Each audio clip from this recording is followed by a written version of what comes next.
call off on Boxing Day? Is that a frustration that you can't build on the momentum you picked up the previous week?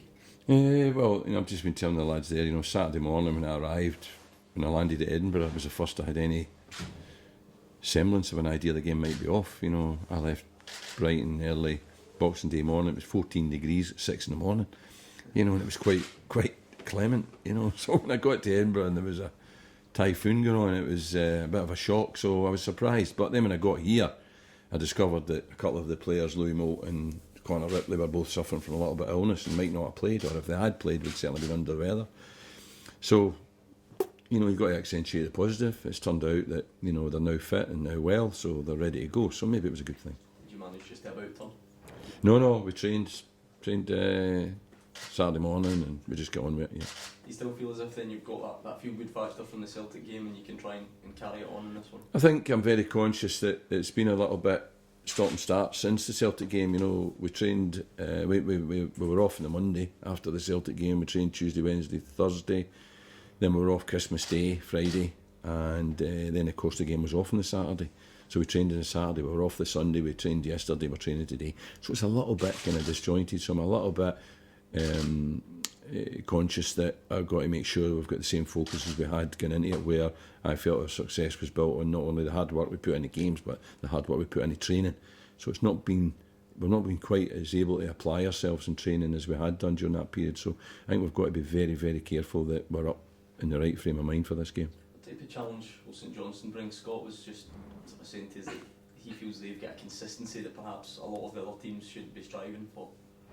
I don't think that's far wrong, But then, I think we're all kind of similar. I think on the day we're all capable of a great performance, And I think one of the things that gave me great heart going into the Celtic game was when I saw St Johnstone's performance against Celtic. Now, St Johnstone should have and could have been ahead, and probably should have been ahead before Celtic scored, and it can change the game the same way as when we played Celtic, they could have won the game had they taken their chances. So although they went on and ended up losing 3-0, I felt that was very hard on them. A couple of set plays. I think like other teams I've seen, when I saw St Johnstone play Dundee, both good teams, but we took care of Dundee. But St Johnstone, have a very solid way of playing, a very consistent, team selection. They keep the same shape. They don't mess with that. They work hard for each other. They've got good players in good positions. They've got experience at the back. They're aggressive at the back. They've got a good goalie, So they've got all the bits. So it's going to be a really, really difficult game for us, but I think well matched. You're saying that teams are so closely matched in the league. You look at the league table, it tells you that. Yeah. How do you get that edge as a coach? What do you work on to try and make sure your team get the edge going into the next game? Well, I think from our point of view, although we had the 6 goals we conceded against Ross County and Inverness, I think our defensive record is good. So our problem is scoring goals. We have to score more goals. And that's the thing that I'm working on. I'm trying to find a way of making us more effective in that way. And generally just encouraging them to be thinking about attacking. But as far as an edge, all we can do is try and keep doing what we're doing, because what we're doing at the Wells at the moment is good enough. It's just finding a way of keeping that every week in, week out. It's a busy time, games-wise, on the pitch. Could be a busy time off the pitch, depending on how much activity might be happening in the next few weeks when the window opens.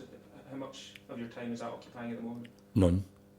We have a chief scout, and I'll talk to him, of course, but we have no great plans for the window. We're not in that position. If something presents itself that I feel is going to benefit us, then I'll consider it.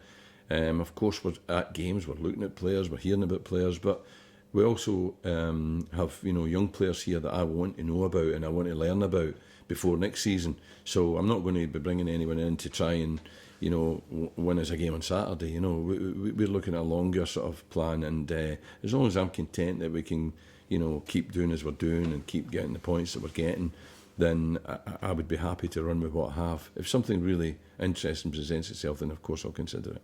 Mark, it's obviously 8 years to the day since Phil's tragic passing, having been here at the time and coming back to the club. Is that something that you always think about this time of year? Yeah, absolutely. Every day on the 29th since, I've always considered it. It was a huge thing for us all, and we still remember Phil fondly, you know. So yeah, absolutely. It was the first thing I did this morning, was sent a little text off to Clarkey just to make sure he knows that I'm thinking that, you know. So it won't be something we'll all be, you know, talking about today. Those of us who were here and those of us that knew Phil, we all know that we'll be thinking about that today at some point. So we get on with life, and, you know, it can be a better way of doing it than maybe winning a game tomorrow night to sort of celebrate that.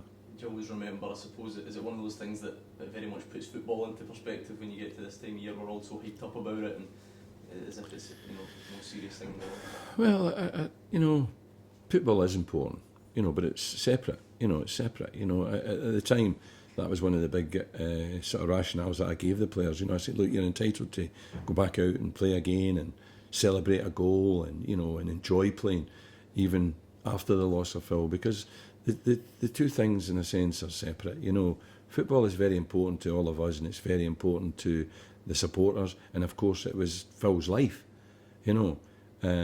But, you know, the Phil's passing, you know, didn't mean that we weren't entitled to go on playing football, you know. So the two are separate. Obviously sitting in a stand at the moment that's got his name, his presence is clearly felt here. Absolutely. What are your main memories? Just of a great pro, you know, of a very level-headed, responsible adult amongst boys with silly heads. You know, a great influence in the dressing room and a great influence on the pitch. And, you know, at the time I said it, you know, he was the type of player that you want to work with. You know, he helped you do your job.